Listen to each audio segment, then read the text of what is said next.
মাংস অলপ বনাব লৈছোঁ। এইখিনি চিকেন আৰু এইখিনি নিমখ হালধি আৰু মিঠাতেল অকণমান সানি থৈ দিলোঁ।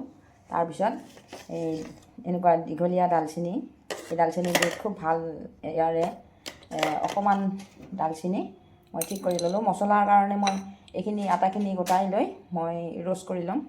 ইয়াতে কেইটামান লং দিলোঁ, অলপ ধনিয়া, গোটা ধনিয়া, অকণমান জিৰা, লগতে জালুক অলপ বেছি পৰিমাণে দিছোঁ। অকণমান জ্বলা বনাব লাগিব। তাৰ লগতে মই অকণমান তিল একেলগে ৰোষ্ট কৰি এইখিনি খুন্দি ল'ব লাগিব, মিক্সিত মাৰি ল'ম। আৰু এইখিনি আটাইখিনি মছলা মই এনেকৈ দিয়াৰ পিছত আকৌ অলপমান পিছত পেকেটৰ মছলাও দিম। এইখিনি এতিয়া মই ঠিক কৰি লৈছোঁ। কেৰাহীত তেল গৰম কৰি ল'লোঁ।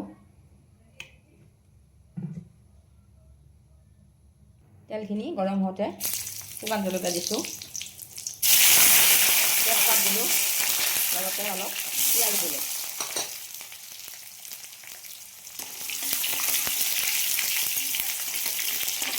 এইখিনি মই অকণমান ভাজি লওঁ।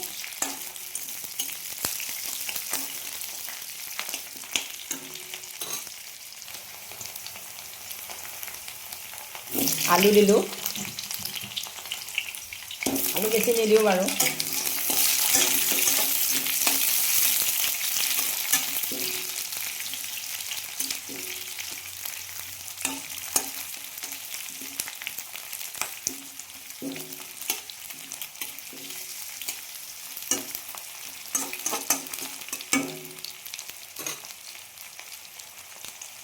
ইয়াতে মই অকণমান আলু ভাজি থাকোঁতে মই এইখিনি দি দিলোঁ।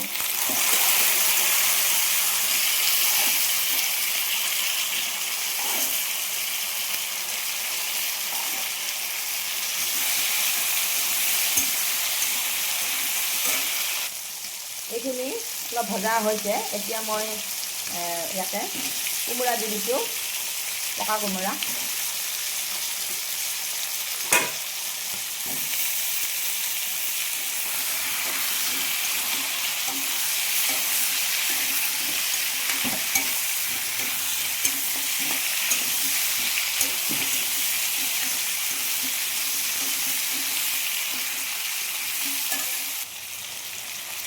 এইখিনি ভাজি থাকোঁতে মই আদা, নহৰু আৰু পিঁয়াজ এনেকৈ পেষ্ট বনাই লৈছিলোঁ, এইখিনি দি দিলোঁ।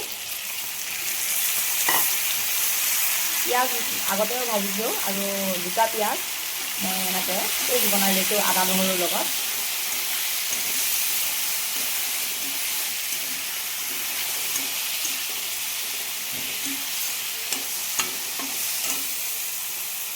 বন্ধু বান্ধৱীসকল, আপোনালোকে মোৰ ভিডিঅ'টো সম্পূৰ্ণকৈ চাই কেনেকুৱা লাগিল কমেণ্ট কৰি জনাব। ভাল লাগিলে লাইক কৰিব আৰু বেছি ভাল লাগিলে আপোনালোকে শ্বেয়াৰ কৰি দিব।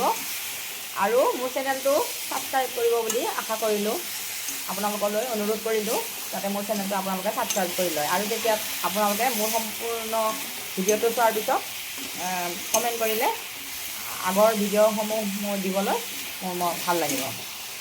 আৰু ছাবস্ক্ৰাইব কৰি ল'লে আপোনালোকে মোৰ ভিডিঅ'সমূহ সময়ে সময়ে পাই থাকিব।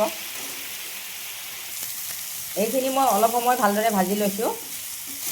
এইখিনিতে মই ৰোষ্ট কৰি গুড়ি কৰি লোৱা জালুক, জিৰা, ধনিয়া, দালচেনি, লং আটাইখিনি মই এনেকৈ মিক্সিত মানে বেছি মিহি কৰা নাই, এনেকৈ খুন্দি লৈছিলোঁ। ইয়াতে মই অকণমান তিলো দিছোঁ।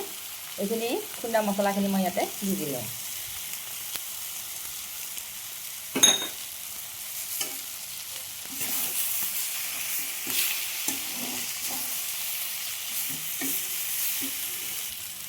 ইয়াৰ লগতে মই অকণমান পেকেটৰ গুড়ি মছলা দিওঁ। ইয়াতে অকণমান ধনিয়া গুড়ি দিলোঁ, অকণমান চিকেন মছলা দিলোঁ,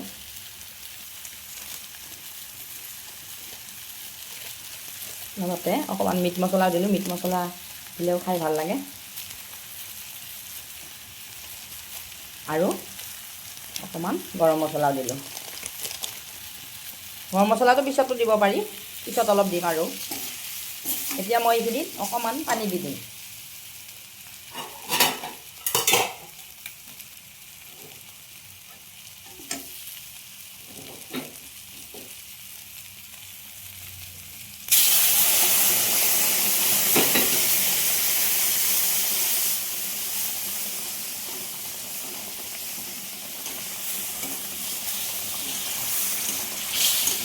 ৰোষ্ট কৰি তিলৰ গুড়ি অকণমান দিছিলোঁ কাৰণে খুব সুন্দৰ গোন্ধাইছে।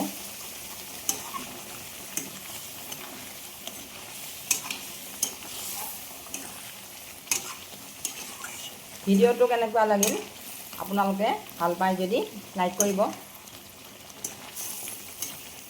কেনেকুৱা লাগিল কমেণ্ট কৰি জনাব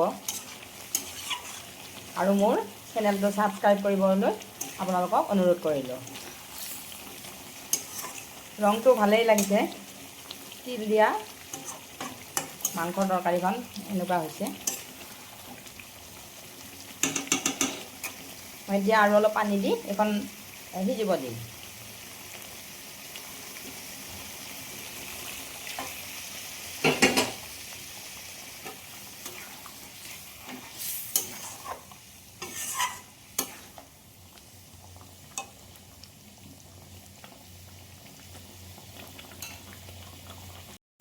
এই মাংসখিনিত মই তিল দিছিলোঁ আৰু কোমোৰা দিছিলোঁ। তিলৰ কাৰণে খুব সুন্দৰ এটা গোন্ধ ওলাইছে আৰু লগতে এনেকুৱা হৈছে, তিলৰ কাৰণে ৰংটো এনেকুৱা হৈছে বাৰু। আপোনালোকে বনাই খালে কেতিয়াবা জনাব কেনেকুৱা লাগে। আৰু মোৰ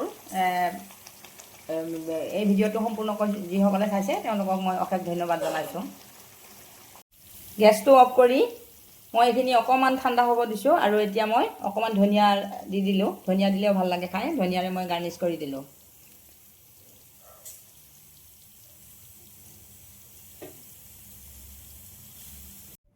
মাংসখিনি বনাই উঠাৰ পিছত মই অকণমান থালি এখন সজাই লৈছোঁ। এই ভাতৰ থালখন সজাই উঠি ইয়াতে মই অকণমান দালি দিলোঁ, ধনিয়া দিছোঁ। ঠাণ্ডা দিনত এইবিলাক তৰকাৰী পোৱা যায়, ধনিয়াখিনি খুব সুন্দৰ লাগে দিলে। আৰু এই ভাতৰ থালিখনতে মই আজি কমলা টেঙাও লৈছোঁ আৰু এফালে কেঁচা জলকীয়া এটা লৈছোঁ।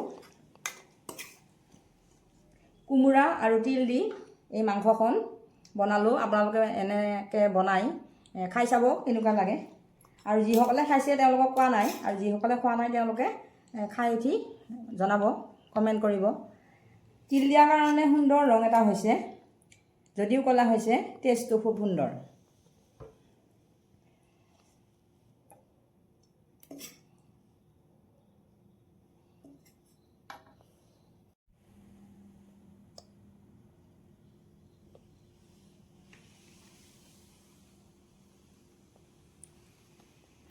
থালিখন সজাই লৈ মই আজি ভিডিঅ'টো ইমানতে সামৰিলোঁ।